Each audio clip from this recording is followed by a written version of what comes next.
La poesía tiene algo de profecía. En la Odisea, cuando le ordenan a Calipso que deje ir a Ulises, Calipso, un poco molesta, le dice que bueno, que está bien, que vaya con Penélope, aunque no es tan inteligente como ella, que es inmortal, que no tiene tan buen cuerpo como ella, que es inmortal. Y entonces le dice la frase decisiva donde Homero ya presagiaba este programa. Le dice, sé, no obstante, dichoso.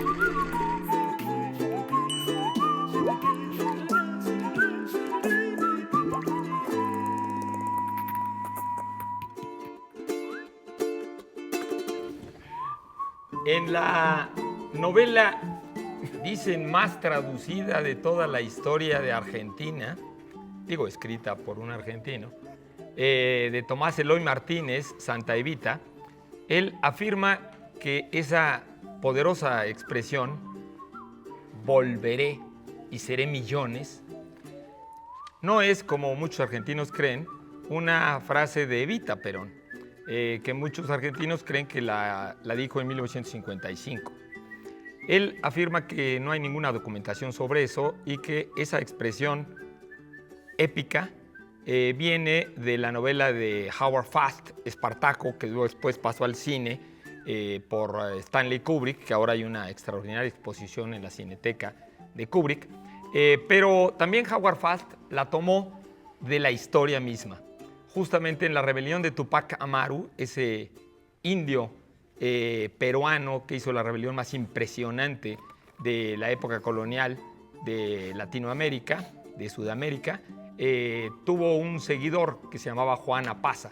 Juan Apaza, justamente cuando lo estaban torturando y moría, dijo, volveré y seré millones, y vendrán desde abajo. Soy Germán Ortega Chávez, ¿cómo les va? Muy buenas noches. Pues yo no sé si desde abajo o desde arriba, pero yo sigo recorriendo el refranero español en busca de curiosidades. Hay algunos que tienen que ver con el mismo concepto, pero no siempre dicen lo mismo. Ya la semana pasada hablábamos un poco de eso, pero esta semana me encontré uno que dice, y que conocerán muy bien, que dice que la intención es lo que cuenta. Pero luego, si vas un poco más abajo, ves que es el infierno está empedrado de buenas intenciones. Es decir, si la intención aporta y ayuda a alguien, aunque sea uno mismo, todo está bien. Pero si no, pues entonces no te justifiques. Es decir, si nada más haces promesas en vano y de cosas que no vas a cumplir, pues no te defiendas. Nosotros cada sábado aquí tenemos dichosas intenciones. No sé si serán buenas o malas, pero de ustedes dependerá la hora que sigue decir si han sido pues buenas, se han contado para ayudar a alguien, o si con ellas vamos a terminar empedrando un poquito más ese infierno. Lo que sí es que nos vamos a divertir. Muy buenas noches, yo soy Laura García. Muy bien, la semana pasada hablábamos del lecho de Procusto y llegó a mis manos este librito que se llama en inglés precisamente así, El lecho de Procusto, de uno de mis gurús intelectuales, Nassim Nicolás Taleb. De este libro tomo estas tres máximas. La primera dice, usar como excusa que el fracaso del sentido común de los demás es en sí mismo un fracaso del sentido común. Añade, la gente acostumbraba a usar ropas ordinarias entre semana y vestían formales los domingos. Hoy ocurre exactamente lo contrario. Y esta última joya. Algunas personas son tan poco originales que estudian la historia para poder encontrar errores que repetir. Soy Pablo Boullosa. Buenas noches. Muy buenos esos, realmente. Y eso de los trajes deportivos, por ejemplo, sí, ¿para qué sirven? Para ir al súper. ¿Sí? Sí, ya al ves, centro comercial. al comandante Fidel Castro el traje deportivo le sirvió para ir también, sí, bueno. Pero él no podía ir al súper. Pues no podía ir al súper. Bueno, Los invitamos a participar a través de nuestras redes sociales. Estamos en Twitter, en Facebook, tenemos nuestro correo electrónico, estamos absolutamente conectados. Tenemos un chicharo acá, estamos conectados. Yo tengo una diálisis aquí. Bueno, una cantidad de cosas La impresionantes. sombra para que no te levantes. Ahora, para los que se preocuparon porque Calipso se puso enojada, no se preocupen, porque cuando se puso el sol, se retiraron Ulises y Calipso, pues él ya se iba a ir, a lo más hondo de la cueva, y allí muy juntos hallaron en el amor contentamiento. ¡Ay, qué bonita cuánta despedida! Lo ¡Qué arregló, lo bonita arregló. despedida! No dejen que Qué sus bonita. hijos lean la Odisea porque vea qué cosas tiene ahí. Está llena de Hay insinuaciones. cosas bien insinuantes. Bueno, Ni tanto. bueno, aquí tenemos Faust, @Faust, te pregunta a ti, Laura, ¿qué diferencia hay entre anáfora y catáfora? ¿Son dos hermanas? Faust, Son las- me lo preguntó a mí directamente. Las Tal hermanas Faust, sí. de la Cenicienta. Anáfora. Fíjate que es un poco confuso, incluso para poner ejemplos. Ahora me quedé pensando en cómo lo iba a ejemplificar, pero bueno, a ver si me sale. Hay diferentes usos, sobre todo en el caso de anáfora, que tiene figura retórica, en gramática, incluso en religión. Anáfora es una parte de la misa, no sé muy bien cuál, pero sé que se le llama así a una parte de la misa y de la liturgia. En el caso de la figura retórica, anáfora es la repetición de un concepto. Cuando dices, ven que aquí te lo pongo, aquí te abrocho las agujetas, ¿no? Lo que sea. O en poesía se utiliza mucho cuando dice, ¿qué es la vida? Un frenesí, ¿qué es la vida? Ta, ta, ta. ¿No? ¿Qué es la Una vida? ilusión, una sombra, una ficción, la vida es sueño. Es esa repetición de principio, puede ser una palabra, dos palabras, una frase incluso que se repite constantemente, eso es una anáfora. Y luego, catáfora y anáfora son contrarias en un sentido gramatical, que es cuando, en el caso de catáfora, es la anticipación de algo que se va a decir después. Te lo estoy diciendo, que no hagas así con la pierna que vas a romper la mesa. Te lo estoy diciendo, ese lo es lo que viene a continuación explicado. Sí, o pero- mírala, ahí viene tu hermana. Ese Mírala, la sí.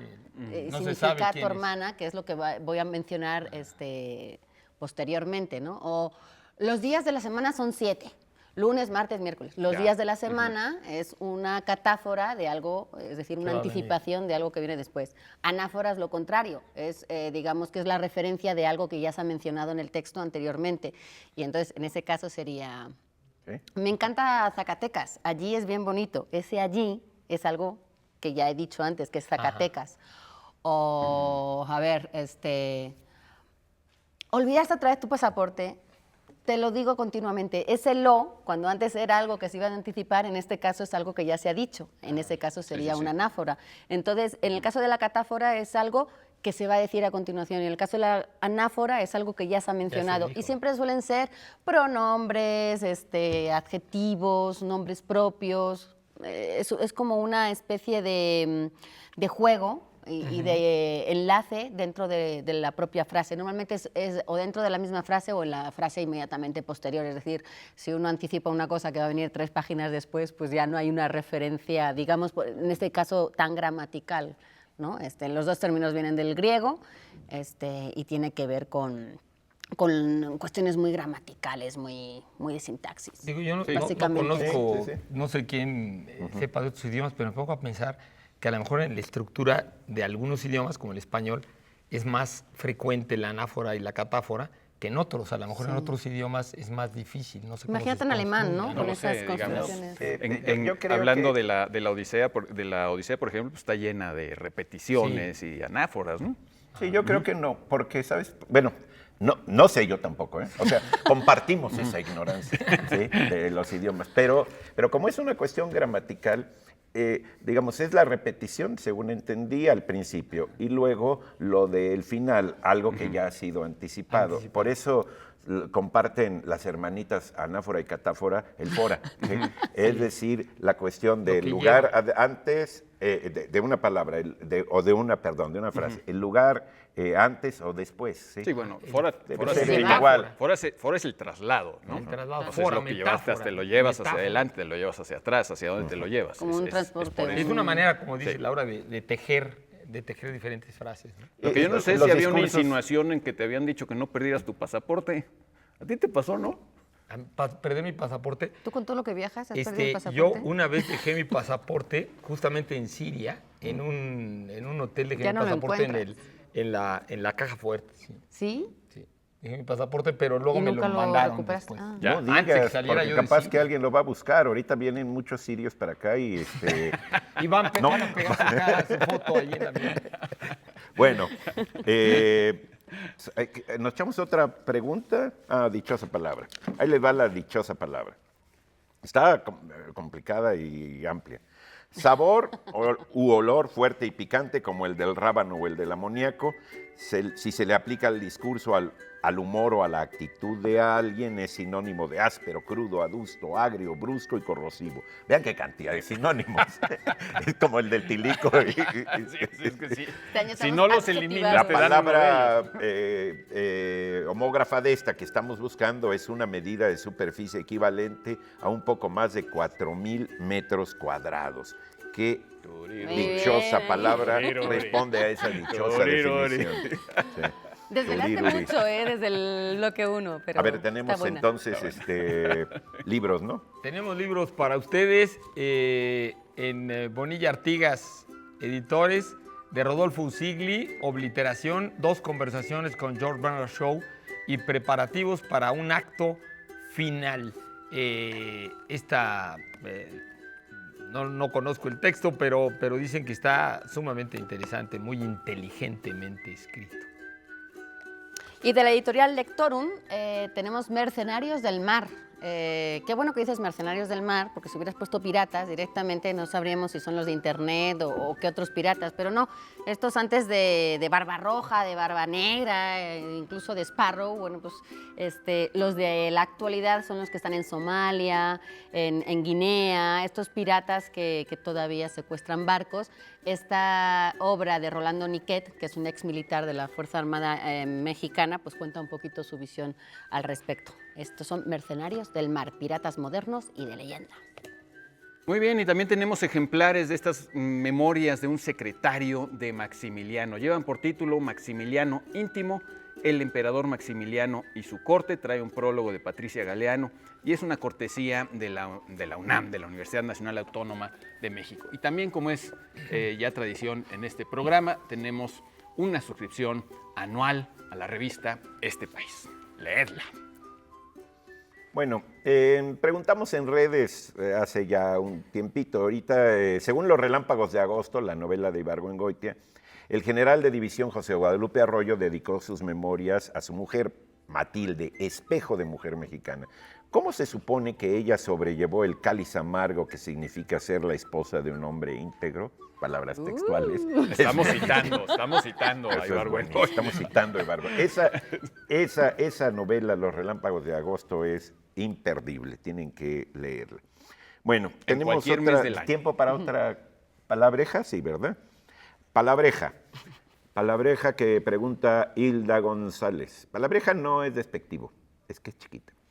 Jovialidad. ¿De dónde viene jovialidad?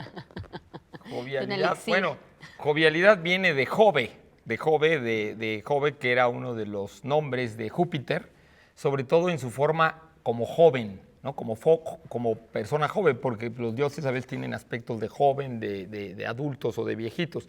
Y Jove sustituyó en la antigua Roma, en la tríada capitolina, que originalmente eran 3 mujeres, que era una diosa joven, una diosa madre y una diosa más anciana, que era Juventas, la joven, Juno y Minerva, ¿no? Y Júpiter sustituyó a Juventas como muchacho joven, ¿no? Entonces, un poco este aspecto de Júpiter como muchacho, como él siempre fue muy travieso, incluso de adulto, tuvo muchos amoríos, le gustaban las fiestas. Entonces, la palabra jovialidad tiene que ver con esto, con este origen. Ahora, la jovialidad, pues, es diríamos, una disposición a la alegría, ¿no? Una disposición a la alegría. Hasta sonreíste al que decirlo. hace que la alegría en estas personas joviales, ¿no? Sea como fácil, como transparente, como espontánea, como natural, como si estas personas ya trajeran la alegría casi antes de que haya un motivo para alegrarse, ¿no? Genéticamente, Me diríamos parece hoy, como en términos condición, modernos. ¿no? una condición pues muy seductora, ¿no? Muy seductora y muy envidiable, ¿no? Ser una persona jovial. Pero se puede ser jovial a cualquier edad. Claro. Ah, sí, sí, O sí. sea, no necesariamente tiene que ver con la juventud, sino más bien con tu claro. espíritu Sí, ahora ya alegre. la palabra quiere decir que espíritu alegre. Yo no puedo una estar actitud, no es jovial, ya- es una No. actitud, ¿no? Es una actitud, yo creo. ¿Podemos ir ahora a corte? Claro, sí, tú lo decides. Vayamos a un corte entonces.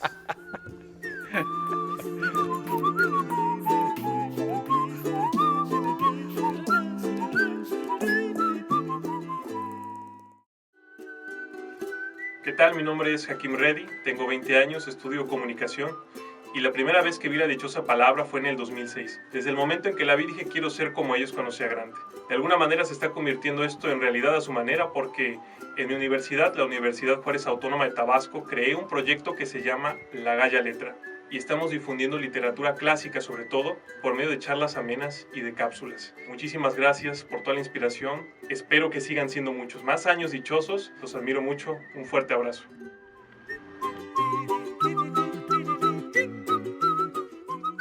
Muchas gracias. Seguimos aquí en esta segunda sección y ahorita Pablo me estaba recordando que en efecto yo alguna vez le comenté de otra vez que perdí el pasaporte que fue entrando a México. Venía yo del extranjero y en una escala perdí el pasaporte en el aeropuerto y cuando traté de ir a buscarlo y todo, ya estaban cerrando el vuelo, pero ya tenía yo el pase de abordar y preferí subirme al avión sin pasaporte y sin documentos. No traía ni tarjetas de crédito ni ninguna identificación.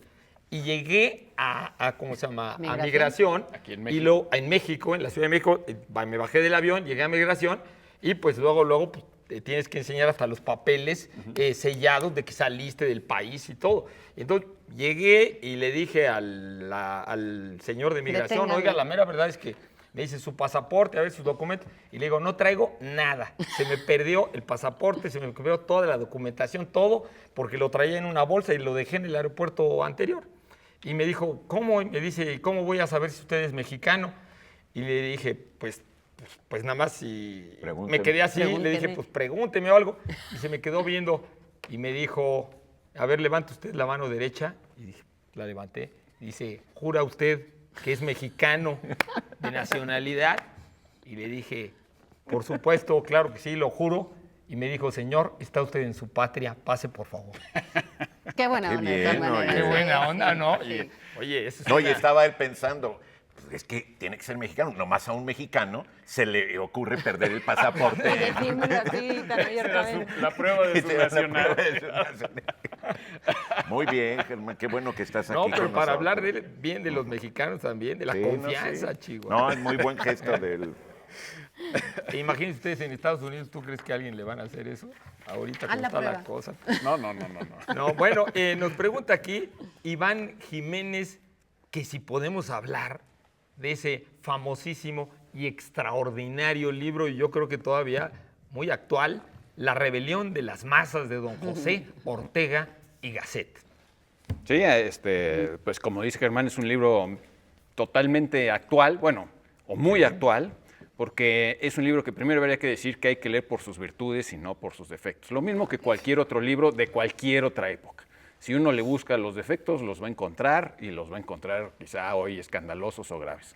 Pero bien leído, que es como creo que hay que leer cualquier libro de cualquier época, es un libro muy actual y muy iluminador. Él hace referencia a un fenómeno que le parecía muy nuevo y que en realidad sí era muy nuevo en el viejo continente, que era el fenómeno de las muchedumbres y sobre todo de la muchedumbre, diríamos hoy, empoderada, de cómo las masas empezaban a tener el poder social para pues, poner gobiernos, tirar gobiernos, manifestarse, llenar los lugares, hacer lo que se hace en masa, que no había antes. Incluso en algún otro libro se menciona cómo los ingleses tenían mucho miedo a mediados del siglo XIX cuando hicieron su exposición, su famosa exposición universal en el Palacio de Cristal, ahí en Hyde Park, porque tenían miedo que llegara mucha gente. O sea, no estaban acostumbrados a las masas. Y efectivamente fueron millones de personas ahí y eso fue una novedad.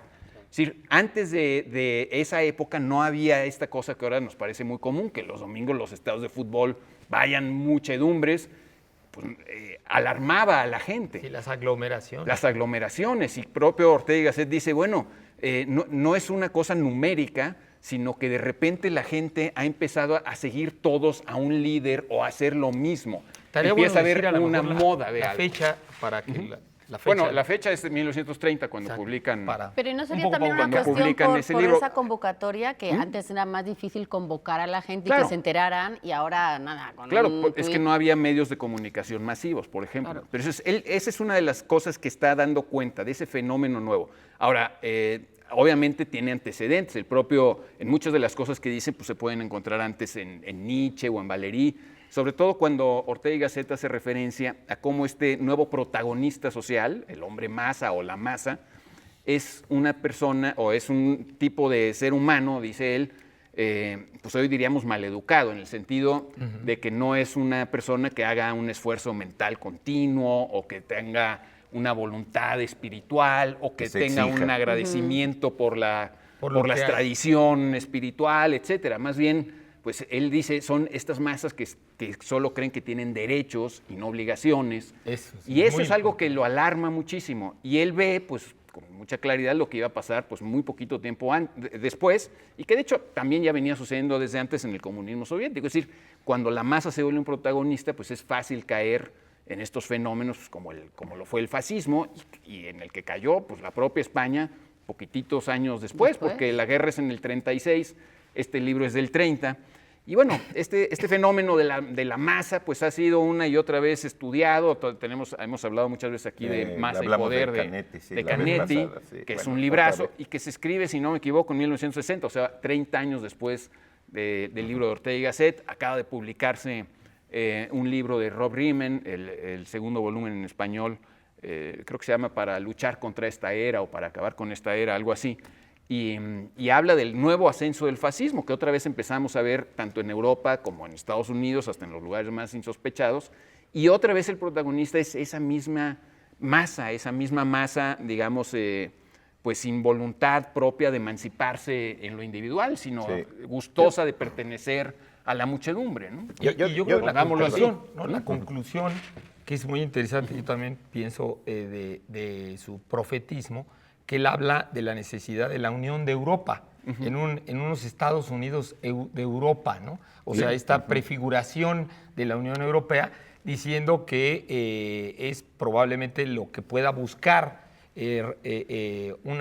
un nuevo fundamento de moralidad para estas masas, pues que él veía Con lo tanta desunida que estaba en ese preocupación. momento Europa, porque de ahí eso es a muy la Unión interesante. Europea, que bueno, los primeros acuerdos fueron creo que en el 51, cuando Maastricht y todo, en el 30 seguramente era ni siquiera una ilusión, era como un sueño Claro. guajiro de decir, pues yo tiro esto Porque al todavía aire. estaban muy vivos los ultranacionalismos. Había Pero justamente, todavía guerras. pero justamente la Unión Europea se hace posible después del trauma de la Segunda Guerra Mundial, con la voluntad expresa de ya esto no nos debe volver a ocurrir. Ahora, pero ese- esa generación ya se perdió. O sea, otra vez vivimos Está el otra vez olvido de lo que ahora puede en el ser separatismo. esa Europa separada y nacionalista, ¿no? Ese carácter profético tiene que ver también con lenguaje.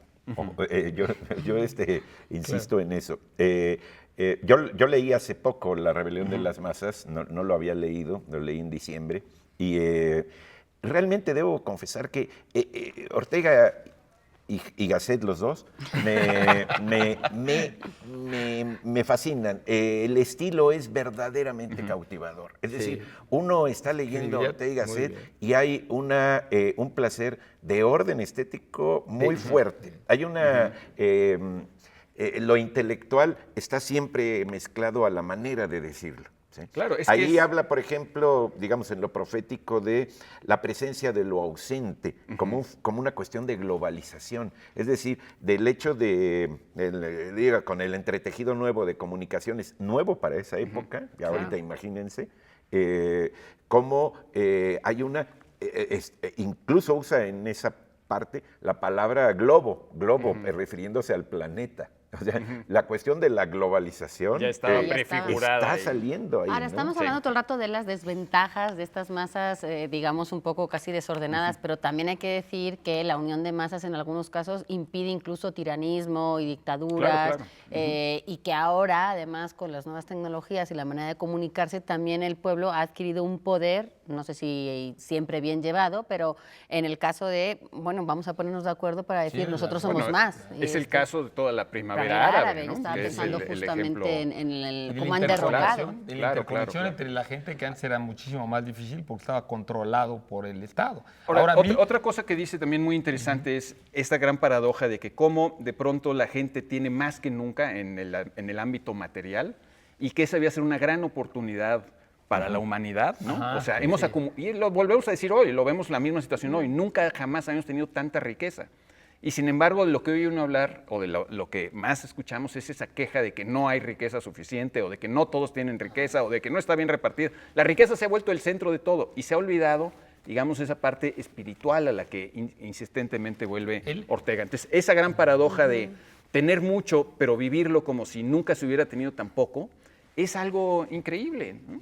Ahora él se están pregunta- En todos los reeditando- sentidos, en términos de, no solo materiales, sino en términos de derechos, en términos de libertades. Ortega dice, ya nos sacudimos del yugo de la iglesia, del yugo de la aristocracia, del feudalismo. Tenemos esa libertad, ¿para qué la usamos? Ay, y ahí En es ese ahí momento donde había nos congelamos. república en España, que tampoco es casualidad que se haya dado en este En momento. este Él se pregunta. 2017 están reeditando la obra completa. de- Sí.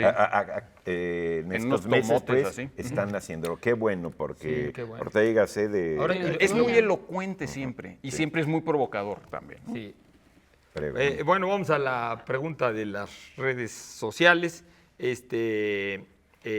Según los relámpagos de agosto de Ibargüengoitia, por supuesto, el general de división José Guadalupe Arroyo dedicó sus memorias a su mujer Matilde, espejo de mujer mexicana.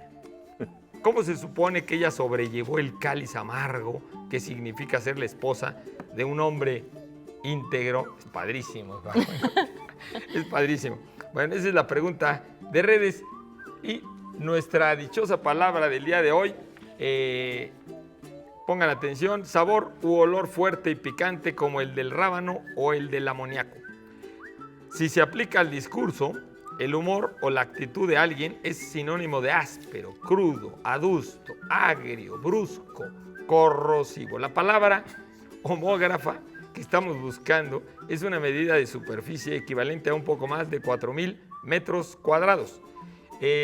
Recuerden que retransmitimos siempre los sábados, después de la película, al filo de la medianoche, más o menos, los lunes a las 10 de la mañana y los miércoles a las 18 horas. Y para los que contesten la dichosa palabra, tenemos, Laura.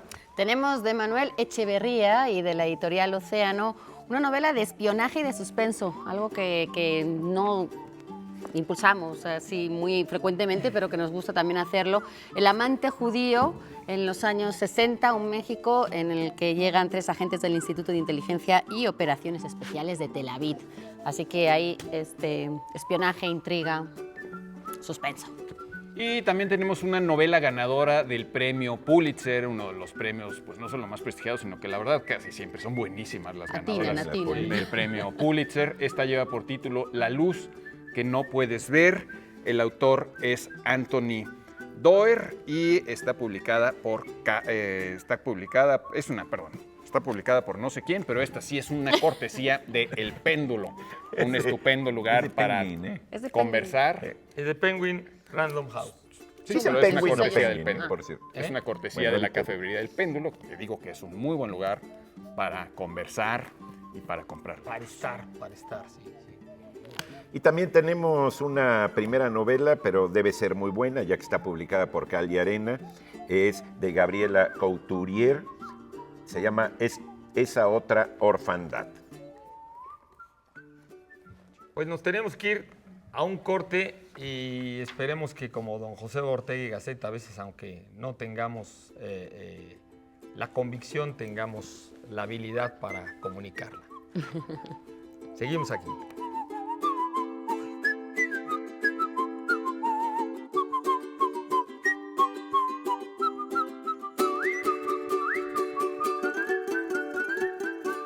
Borges postuló la existencia de un objeto que parecía condensar y permitía observar todas las perspectivas, toda la historia, todos los gestos, todos los tiempos. En el cuento del mismo nombre, Borges ensaya una brevísima enumeración de tales posibilidades, entre las que se encuentra, por cierto, un poniente en Querétaro que parecía reflejar el color de una rosa en Bengala.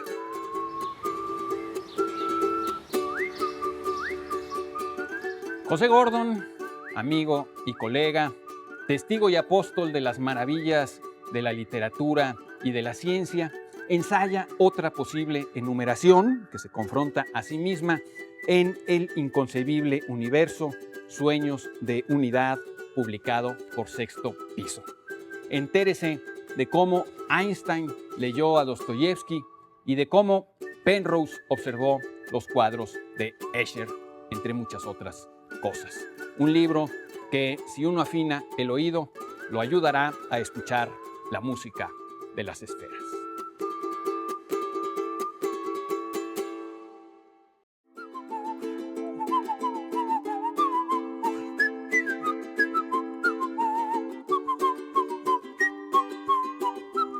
Seguimos La Dichosa Palabra, seguimos aquí en los estudios de Canal 22 y en casa a través de las redes sociales con las que se pueden comunicar con nosotros, decirnos cualquier cosa que aquí no estén de acuerdo con lo que decimos, pero también para mandarnos comentarios, sus preguntas, todo lo que quieran. En Twitter, @ladichosa22, en Facebook, La Dichosa Palabra, mándenos también sus videos, queremos saber todas las anécdotas que tienen ustedes en estos hashtag dichosos15. Así es lo que estamos. Y también estamos hoy buscando una pregunta que contestaremos al final de este programa, así que si quieren saber lo que tiene que ver con los relámpagos de agosto, vayan a las redes y vean la pregunta. Aquí nos llegaron preguntas, nos llegaron por ejemplo de Daniel, que en Twitter está como @dffb23, nos pide muchas cosas sobre el prólogo, por ejemplo, que hablemos sobre el prólogo, algo así abierto, pero ¿qué opinamos sobre prologarse el autor a sí mismo? Y que si podemos mencionar algún prólogo famoso. Vamos a ver este prólogo largo que he hecho yo aquí. Mira, yo esta quisiera contestar esa pregunta, pero quisiera antes hacer algunos comentarios.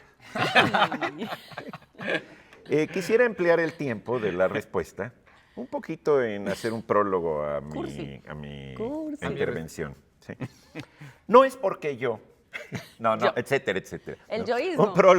Un prólogo es, digamos, un texto antes del texto que es fundamental, ¿no? Pero realmente hacemos muchas veces muchos prólogos. Hay un librín de Gerard Genet, que se llama Umbrales, que habla de lo que él llama el paratexto, que es todo lo que rodea a un libro, las cuartas de forros, los datos, e incluso la foto del autor, el prólogo, el epílogo, que es un texto que va al final, ¿no? O un posfacio, ¿sí? Los créditos, los agradecimientos. Las dedicatorias, todo eso cuenta. Es como ver un cuadro, el título cuenta mucho. ¿Sí? Los subtítulos, la técnica cuenta mucho, cómo está alumbrado, ¿no? Todo eso es paratexto. Es un paratexto, es decir, no es el texto mismo, sino el paratexto. Y bueno, el Quijote tiene un prólogo famosísimo, yo me encontré esto, no es mío. Escrito por el propio Cervantes. Sí. Hay prólogos tramposos, hay prólogos no tramposos, sino que quieren ayudar a la lectura. Intencionales. Prólogos que dan un contexto. Y hablando de prólogos, digamos, famosos, para mí el más delicioso es el Museo de la Novela de la Eterna, que es una novela que hace Macedonio Fernández, muy admirado por Borges, que es una novela donde hace un prólogo del prólogo del prólogo, y entonces toda la novela nunca comienza, es puro prólogo, y son 200 páginas. De puro prólogo, donde dice que va a ser una novela muy buena, que ya no es tan mala como las anteriores, y ahí se sigue. ¿Sí? Ahora, prólogos ya en serio, porque lo de Macedonio es una especie de juego. Pues de metalenguaje, de juego sobre eso. Digo, prólogos, para mí extraordinarios los de Borges. Sí, en su biblioteca personal que incluso han sido publicados los prólogos solitos en un libro, porque son unas joyas de precisión, digamos, de amabilidad hacia el público, de conducción, es una actitud muy virgiliana, pues, de ir llevando al lector. Hay mucha gente que muy habla elegante. del prólogo como un género literario en Yo sí. creo que es casi un género literario. Sí, ahora, el propio Borges tiene, o además de ese que está publicado en Alianza, hay otro que durante años no se conseguía, pero que ahora está en sus obras completas, que es el libro de prólogos. De prólogo. Y ese tiene un prólogo de prólogos, donde hace un prólogo a sus prólogos y hace una reflexión sobre lo que son los prólogos. Y dice cosas muy bonitas, y apunta a esto de que cuando los astros son propicios, el prólogo deja de ser digamos, una forma derivada del brindis y se convierte en una especie lateral de la crítica, que es algo justamente que él logra, es una especie lateral de la crítica. Borges hace eso con sus prólogos. Y que originalmente... Y dice, normalmente en un prólogo, pues sí es una manera como del brindis, sobre todo cuando es un prólogo que no escribe el propio autor, sino cuando le escriben un prólogo, pues ya como lector, y lo dice Borges, tú sabes que vas a encontrar un montón de elogios, y que, bueno, el lector escéptico no tiene por qué creérselos, pero son las convenciones del género. Cuando el prólogo no lo escribe el autor, ese prólogo va a ser muy elogioso. Porque a veces se usa el prologuista justamente para avalar la obra de alguien que no está conocido. Por eso Ahora, le pides el prólogo a otra persona. Originalmente el prólogo no era en una obra escrita, sino era en una obra de teatro. El prólogo es griego. El prólogo Claro, del la palabra teatro, prólogo en el griego. Claro. era antes, y logos, que es la palabra, que aquí hemos hablado mucho de esta raíz griega, era un actor que salía antes de la obra, un poco para dar los antecedentes y el contexto de lo que se iba a ver. Exactamente. Porque se necesitaba un poco como introducción, un poco como entretenimiento. Entonces no era prólogo, lo que van a ver. prólogo. Y Era un poco además, introducción más y que... hay unos famosísimos, ¿no? Bueno. Y lo que hay que decir es que el prólogo, que yo no sé si siempre se hace así, una condición para que un prólogo sea bueno y que sea prólogo en sí es que se escriba después de terminada la obra. Es decir, para que un prólogo hable de la obra, primero tiene que haberse leído la obra, que no siempre es así. A veces es como, oye, me echas un prologuito de este texto, mira, voy a hablar de esto y esto y esto, y el otro un poco ya me imaginándose. perdí. ¿Tú qué estás diciendo? Que el prólogo debe ser escrito después de la obra. Sí. Bueno, si se entiende... En el tiempo. Bueno, Sí. si eres honesto y te piden un prólogo, pues lees la obra, Exactamente, ¿no? Eso en iba a ese decir, caso para sí. que En sea ese caso así, sí. un Pero no prólogo. estamos seguros de que Cervantes haya escrito el Quijote y luego le haya No puesto lo un prólogo. sé, Más bien pero es un muy posible prólogo, que haya escrito el una prólogo y luego condición del prólogo es que se escriba después de terminada de escribir la obra y que cada vez que hay una edición nueva de la Se haga obra un en sí, nuevo se haga prólogo. un nuevo prólogo. No sé si del mismo autor, diciendo otras cosas o haciéndole No, ajustes. bueno, ese no es un, Esas no es serían un las- indispensable. las Ahora, muchas características. veces sí hay prólogo a la nueva edición o prólogo a la quinta edición. pero cuando son Pocas razones veces hay fuertes. prólogo a la segunda, prólogo a la tercera. Aunque hay veces que sí, cuando han pasado muchos años, el autor va acumulando información y va haciendo... Voy a decir algo respecto a justifica. lo de la rebelión de las masas. Justamente Ortega y Gasset hizo un prólogo Para franceses. para la edición francesa, francesa luego y un otro para la prólogo inglesa. para la edición inglesa. O Por sea, y ejemplo. que ahora ya van juntos a la rebelión de las masas, justamente para poder contextualizar y encauzar a ese tipo de población que estaba dedicada a la traducción. Ahora, se me hace interesante esto que está diciendo Laura de la obra de teatro griega, porque justamente don Carlos Chávez decía que para apreciar la música clásica, ¿no? Y para apreciar el prólogo, decía él, es el silencio que se debe guardar para poder vestibular a la obra. O sea, él decía que porque no puedes entrar a algo, como decía la literatura, no puedes entrar y empezar por la primera línea de la obra. Necesitas un vestíbulo para ambientarte. Que sería el un silencio. Que sería el Que silencio. Es en bonita la música imagen, clásica ¿no? tiene Es que tener fantástico. unas toses. Sin toses, el Silencio silencio con no, toses. no es justifica. verídico, No, es un artificio. Hay un artículo muy famoso de Nacho Helguera, que en paz descanse, acerca de por qué tose la gente en los conciertos, ¿no? Toda No, una y decisión. en la entrada, Ahora, en el prólogo. Y quizá en ese sentido teatral, uno de los prólogos más famosos es el de Romeo y Julieta, ¿no? Donde Exacto. es un sí. soneto que Exacto. escribe Shakespeare, donde te cuenta todo el argumento, lo cual es muy interesante porque te muestra que cuando la obra realmente es buena, no importa que conozcas el final. De hecho, Shakespeare te avienta el final desde el principio, te dice, esta es una obra acerca de dos amantes que van a morir para que sus familias puedan vivir en paz. Y ¡pum! Dijiste. Eso es lo que va a pasar. Spoiler ¿Eh? total. Te están Exacto, oyendo. pero Shakespeare lo dice, Es que a Shakespeare veces te adelanta el prólogo todo. es mejor incluso que la obra en muchos casos porque Bueno. está puesto de tal manera que te hace querer ver la obra incluso sabiendo el desenlace. Es el porque te caso de deja algunos prólogos de picado. Borges. Hay quizá algunos de los libros de Borges que no te interesa leer o no te gustan, pero el prólogo de Borges es maravilloso. Invitador. Sí. Incluso hay prólogos en poemas. Yo que el proemio de Suave Patria, Sí, prólogo tiene un es prólogo. un sinónimo Un proemio. de proemio. Sí. Literalmente. Pero Yo que tiene que ver canté más con esto y ahorita canto, voy a claro. cantar cosas épicas. No, y es una referencia directa a Virgilio. Cuando Virgilio escribe la Eneida, en la Suave Patria en concreto, sí. hace alusión a que él había tomado había cantado las labores del campo y etcétera. Y ahora se disponía a cantar algo mucho más grande. Y es lo que hace López Velarde. Y oralmente, cuando hacemos muchos prólogos, es que no queremos llegar al texto. Pues yo les tengo una noticia. Después de todo este prólogo les tengo que dar la dichosa palabra porque ya hemos hablado mucho sobre lo que viene a continuación, cierto. que es la definición que esta noche estamos buscando un sabor u olor fuerte y picante, como el del rábano o el del amoníaco. Si se aplica al discurso, al humor o a la actitud de alguien, es sinónimo de áspero, crudo, adusto, agrio, brusco, corrosivo. Es una palabra homógrafa que estamos buscando. Esta palabra homógrafa que estamos buscando es una medida de superficie equivalente a un poco más de 4.000 metros cuadrados. Si ustedes saben a qué palabra nos estamos refiriendo esta noche, pueden escribirnos a todos los medios de comunicación que tenemos a su alcance para llevarse, entre otros, estos libros, Pablo. Y no dejen que se los lleven al baile, a propósito de lo cual vamos a obsequiar este libro de León Tolstoy después del baile. Son 3 relatos, pues como todos los relatos de Tolstoy, la mayoría de ellos muy buenos. Es una cortesía del Péndulo, está publicado por Acantilado. Y tenemos un libro muy extraño, pero muy interesante, según lo que he visto, que es El africano de Groenlandia, de Tété Michel Capomassi. Es de Turner y Noema. ¿De dónde es el africano? Es de Togo. Ah, ahí son muy felices porque tienen de todo. Tienen de Togo, de ver. No, Bueno, vamos eso bien. dicen, yo no sé. ¿no?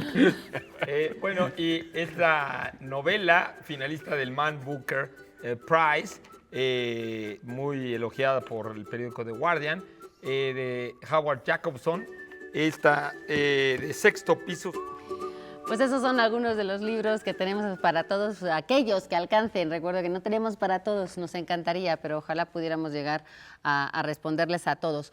Nosotros nos tenemos que ir a un corte, pero antes les vamos a mandar una palabra de oficio, ese diccionario que estamos haciendo casi gremial para darles algunas palabritas muy curiosas de algunos oficios. No se vayan, todavía queda un bloque más.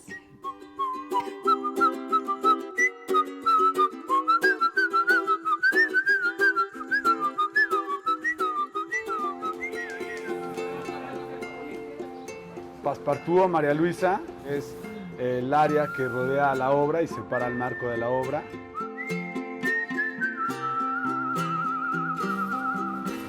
Se llama Passepartout o María Luisa.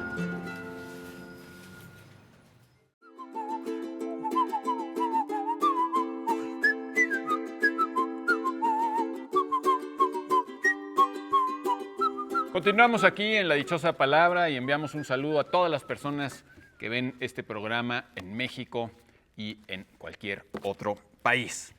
Tenemos una pregunta de Roger Montoya, o Roger Montoya, vayan ustedes a saber, porque lo he oído que se pronuncia de las dos maneras, quien pregunta por qué suele confundirse la figura de Palas con el caballo de Troya. Yo no sabía que se solían confundir, Yo lo tampoco. confieso. Yo también Bueno, creo como que- no sé que los dos eran de madera. Bueno, los dos tienen que ver con Troya porque los dos tienen que ver con un episodio dentro de la Guerra de Troya. La Guerra de Troya, contada en bastante literatura, sobre todo de Homero y de Virgilio, y bueno, diferentes poemas ahí al respecto, pues son 9 años, al 10º se acabó entre troyanos y griegos.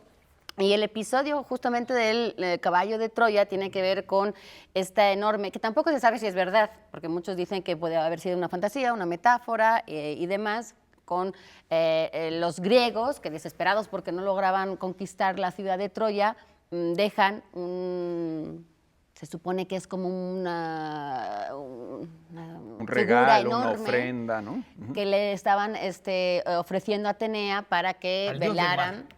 para que Al dios del velaran mar. por su regreso a salvo a casa, ¿no? En este caso a Grecia, entonces tenían que ir por el mar y al dios del mar efectivamente le hacen Los esta caballos ofrenda eran de Poseidón. y la dejan ahí, delantito de las murallas de Troya. Los troyanos, que a estas alturas de la guerra estaban muy cansados, eran muy mensos, porque nadie se cree que, incluso cuentan que tenían que romper las murallas para meter esta figura enorme, dejarla en medio de la plaza de Troya, y en la noche salieron, todavía la cantidad no se sabe si era exacta o no, pero bueno, salieron muchos soldados griegos que lo que hacen fue matar a los centinelas, abrir las puertas, entraron todos y se acaba Troya, ¿no? Cae Troya. Ok, hasta ahí ese es el caballo de Troya. Palas, en realidad, en la mitología griega, y seguramente Germán ahí me corrija, pero yo voy a dar mi versión, que me gusta mucho, que es que Palas era la hija de una de las hijas de Tritón, que jugaba con Atenea, que era una compañera de Atenea, y en uno de estos juegos que tenía que ver con flechas, porque entonces sí se jugaba de veras, con flechas y con cosas muy peligrosas, con armas, mata accidentalmente a Palas, y entonces en su honor le hace una talla una escultura de madera que se termina llamando Palladio. Palladio estaba dentro de Troya y se suponía que los oráculos, que entonces eran mucho más importantes incluso que los soldados en las guerras, los oráculos te decían qué tenías que hacer para ganar la guerra y quién la iba a ganar. Era Como en una Twitter, cosa. de hecho. Bueno, pero eso es en la literatura, en Por cualquier supuesto. literatura que comienza Estamos con una hablando de profecía, ya mitología. sabes que Todo va a es cumplirse, ¿no? mitológico, nadie estuvo ahí para verlo. Lo que se cuenta es que los oráculos habían dicho que los griegos ganarían la guerra si se cumplían una serie de condiciones. Una de ellas era sacar el Palladio, es decir, esta talla de esta figura de muchos dicen que es de Atenea. Otros dicen que es de Palas, y que lo sacaron. Tampoco está muy claro si lo que sacaron era una copia, porque se suponía que había muchas copias, quién lo sacó, porque hay muchos personajes que se atribuyen el haber sacado de Troya esta escultura de madera, y que bueno, que una de las condiciones era que si se sacaba esta figura de Troya, caía Troya. Se sacó no se sabe si antes, porque estaba robada, si durante el saqueo se la llevaron. Oye, el caso es que Laura, Sí, era cayó. como el Yo fetiche. no confundía lo de Palas y lo de Y Troya. ahora ya sí. Ahorita sí. Pero digo que no sé si hay confusión, lo único Porque es que sí, yo creo que ocurre todo la misma noche, lo del caballo y lo de que Yo ni sacan siquiera esta sabía lo figura. de- Es que en todas las historias mitológicas Ahora, siempre son legendarias. confusiones, pero hay no hay- mil versiones sí. distintas. Es lo Yo que hay creo que Por eso no te hay- digo que tú yo creo has que no de hay tener ninguna- otras, pero yo creo que, esa es la que digo, yo me respecto gusta a la más. pregunta, yo no sabía sabías que hubiera tampoco. ninguna confusión entre el caballo de Troya y el Paladión o el Palladio. Lo que es más, existe la expresión en español de ser un paladión o tener un paladión. El Paladión era una escultura misteriosa que se encontraba en Troya y que se supone que defendía la ciudad. Seguro, nadie iba a poder tomar la ciudad si el Paladión seguía ahí en Troya. Y el chiste es que el Paladión ese también está ligado a que de alguna manera llegó a Roma. Hay diferentes versiones, que Diomedes o Demodoto templo lo de llevó. Vesta. Y por eso en Roma estaba en el Monte Palatino, que el Monte Palatino venía de ese Paladión. Ahora, Robert Graves, en sus mitos griegos, inició la polémica que ahora muchos historiadores de la región, ya muerto Graves, han armado, que a mí me parece la más sensata, y es que hay una resignificación, como dice Pablo, y por eso hay muchas versiones del mito, que originalmente, pues simplemente el Paladión era un falo, como en la India, era un falo. Y de ahí viene la palabra falo. Incluso el Paladión era un falo gigantesco. Y a punto, más vale no perderlo, como creían los troyanos. Si lo pierdes, Entonces, caes. que el Bueno, falo es era que un eso es símbolo curioso. Pierdes de todas las fertilidad que guerras. existía en Troya. Claro. Y que el Paladión estaba ligado a una divinidad masculina y que esa divinidad masculina tenía una compañera y que la compañera es la que ligaron a que ella se llamaba Palas y que dizque era la amiga de Atenea que había muerto. Pero es que hay Palas que es un hombre. Sí, claro. Es Sí, que sí, era, sí. claro, porque el dios Pales, que es un dios que sí existe en la Ovidio, habla de él y todo, y que es el dios realmente al que se celebraban las paliles, las fiestas en honor a Pales, era un dios burro. Y su miembro era, pues, el Paladión. El de un Era el burro. Paladión. Y el Paladión era el que se le daban la vuelta al Palatino con el Paladión, ahí está grabado sobre eso, y que era un falo gigantesco y que Ah, tenía ya que los ver con las griegos. fiestas Qué de la loquillos. fundación de Roma.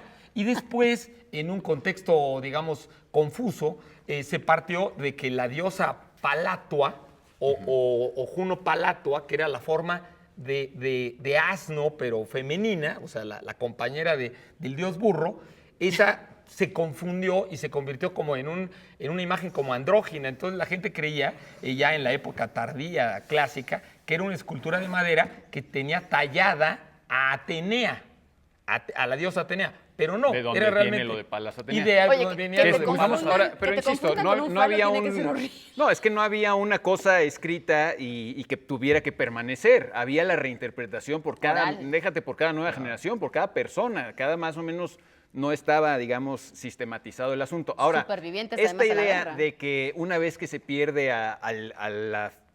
al dios o a esta figura, a Palladio. esta escultura divina o con propiedades espirituales, se pierde la ciudad o el mundo, está hasta en la feria de Juan José Arreola, que cuando tiembla y se cae el señor del pueblo, Ya. todo el mundo piensa que es el fin del mundo. Del o sea, mundo, porque claro. efectivamente, o sea, eso representa la Es el estabilidad. amuleto protector, Claro, el exactamente. talismán que Y eso se simboliza encuentra en el todas las pueblo. culturas, no solo en Grecia, Pero o sea, se en encuentra en, este México caso hoy, ¿no? confundió a nuestro televidente. Ah, con no. el No, caballo. Bueno, lo que pasa es que a cualquiera que se le caiga el Palladio piensa que es el fin del mundo, ¿no? Es muy confuso. Sí, es esa muy imagen. confuso todo eso, ¿no? Ujú. Bueno, tenemos tiempo para otra pregunta, dígame, señor productor, porque aquí hay... No, Entonces, lástima. puras respuestas. Se acabó nuestro programa, pero antes vamos a dar las respuestas a todas sus inquietudes. Ojalá que pudiéramos hacer eso. No, vamos a dar las respuestas A dos de la inquietudes, nada de la más. dichosa palabra y de la pregunta de las redes. La dichosa palabra es sabor o olor fuerte y picante como el del rábano o el del amoníaco, etcétera, homófano de una medida de superficie. La respuesta, desde luego, era acre. Ujú. Qué Está padre. padre, Qué ¿no? acritud. Y en las redes sociales estuvimos preguntando acerca de cómo, cómo se supone que Matilde, la esposa de José Guadalupe Arroyo, llevó el cáliz amargo, que significa ser la esposa de un hombre íntegro.